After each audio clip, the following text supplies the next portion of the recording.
Hi guys, welcome back to my channel. Today I'm going to show you how you can use the AI photo colorizer in CapCut. So this is the CapCut web version. You can access it on CapCut.com, and here you can try to sign in or sign up if you don't have an account, and go to the magic tools. Here you can scroll down and try to find for images. Under it you can see there's a photo colorizer.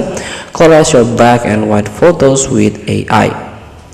So let's start by upload your photo, like the old photo here, and let AI generating. Wait the process, it takes a while.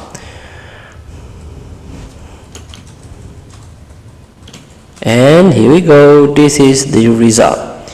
So you can click to see original and see the changes.